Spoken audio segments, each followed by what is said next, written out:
Yes, hello, Mr. Pritanshu Raj. Welcome on Europedia platform, and let's start your heat transfer snap for your final BPSC interview. Okay, thank you. So, Pritanshu, what do you know about heat transfer? What is heat transfer? Sir, heat transfer basically tells the rate of heat transfer is basically the tells about the rate of energy flow from higher from the molecules of at higher energy to the molecules at lower energy. So it is basically the rate of heat flow. What is thermal conductivity? So if we define thermal conductivity, so it is the heat transfer. It is heat transfer between unit distance across the unit distance per unit area in order to get the 1 degree Celsius temperature difference, or we can say that it is the ability of any body to conduct the heat. Pritanshu, suppose you are having for example, we are adding some alloying content in some pure metal. So, what do you feel? Yes, By adding alloying content in pure metal, its conductivity is going to increase or decrease?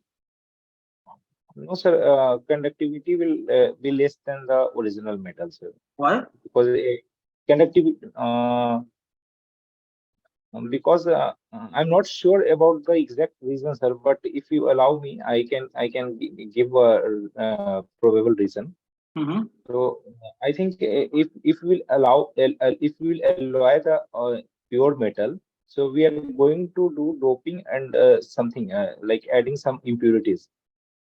So it will it will it will obstruct the flow of electron because in metal the conductivity will take place with the flow of electron, so it may obstruct the flow of electron and the path of electron through which they flow. So Pritanshu, what is that's the why difference between steady state and unsteady state heat transfer? in steady state heat transfer the property will not get changed with respect to time. But in unsteady heat transfer, the property will get changed with respect to time. If we change the time, at different time, we will get the different value of the property. Mm-hmm. Give me Yes. one example, Pritanshu. One example for both steady and unsteady state heat transfer.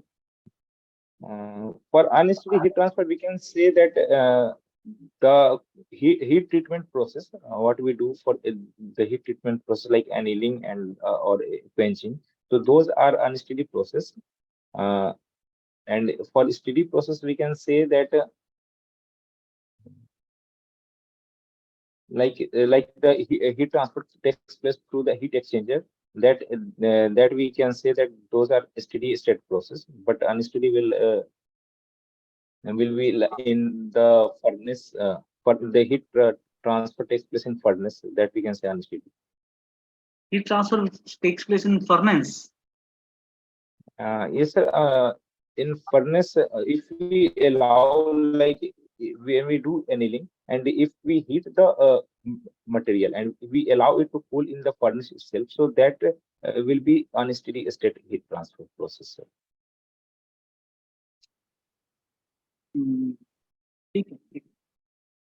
Pritanshu, what is Biot number and what is the significance of Biot number in heat transfer?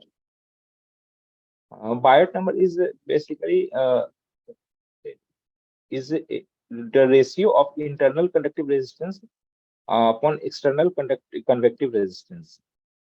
So we use the Biot number to do the lumped parameter analysis.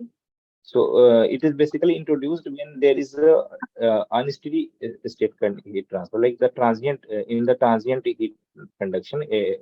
We introduce Biot number for solid.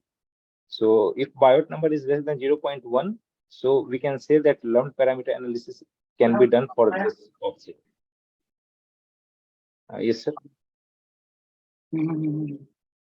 Okay. To tell you how we define the effectiveness of heat exchangers, and give me some of the valid points how we can enhance the effectiveness of a heat exchanger. Effectiveness of heat transfer can be defined as the actual heat transfer across the heat exchanger between the hot fluid and cold fluid upon the maximum heat transfer which can be exchanged between hot fluid and cold fluid. And in order to just can I write this, or can you take a minute? Yes, yes.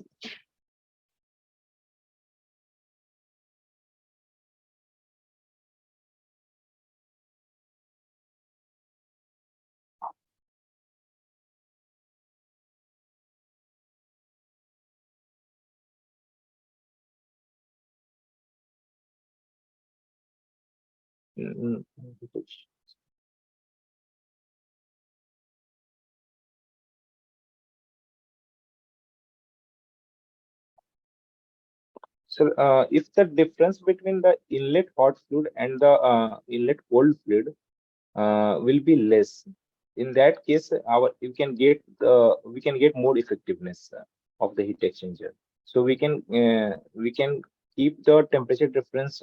You can say that θ1 less in order to get more effectiveness, or we can also decrease the heat capacity of the minimum heat capacity. If we decrease, in that case we can get maximum more heat effectiveness. The heat capacity rate ratio is what? It is 0, 1 or between 0 and 1 for a condenser.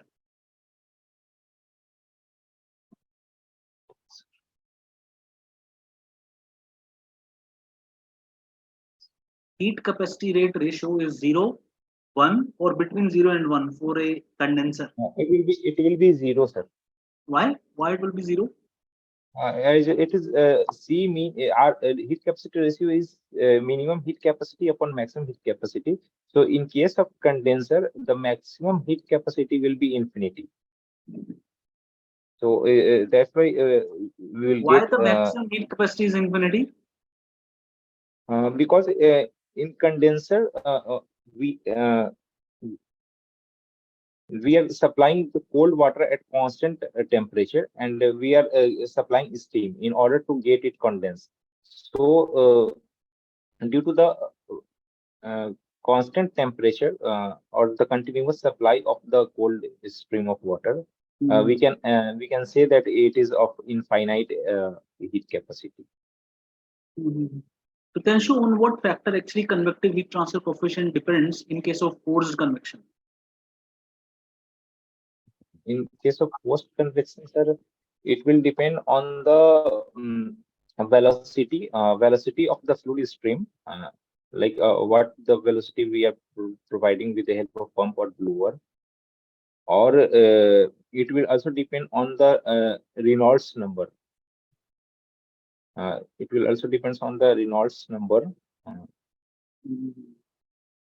and it will also depends on the viscosity. If the viscosity will be less, then the forced convective heat transfer will be more in that case. And it will also depends on the parental number. What is space resistance? Space resistance. Yeah, okay, sir. I can tell the formula, sir, but yeah, if we will take a body and let's say its emissivity it has some emissivity E. So in that case, the space resistance will be 1 minus E upon EA.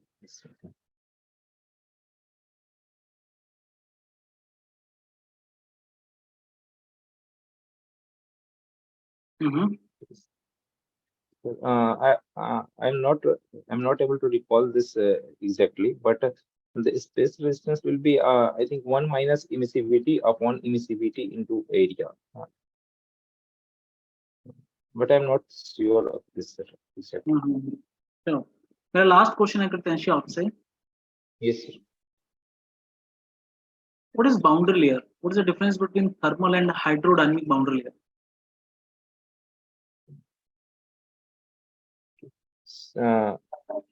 boundary layer is a small thickness layer on the on any body in which we have, if we talk about the hydrodynamic boundary layer, so we can see the velocity gradient and the shear stress in that region.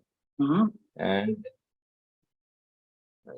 there is one relation between delta hydrodynamic boundary layer and thermal boundary layer, which is being given by Prandtl. So Prandtl is equal to delta H by delta T is equals to Prandtl ka power 1/3. So with this expression, we can get the relation between hydrodynamic boundary layer and thermodynamic boundary layer with the help of Prandtl number. चलो ठीक है, Priyanshu. Thank you sir. Feedback sir. अभी मैं आपको feedback दे देता हूँ। देखो, थोड़ा और आपको मेहनत करने की अभी रिक्वायरमेंट है Priyanshu. Yes sir. It's looking like you revise the subject but not thoroughly, और थोड़ा सा आप हेजिटेट भी कर रहे हो इन रिलेटिंग द थिंग्स। थोड़ा और कॉन्फिडेंस अभी चाहिए। आई थिंक ये अभी आपने एक दो ही स्नैप लगाए हैं।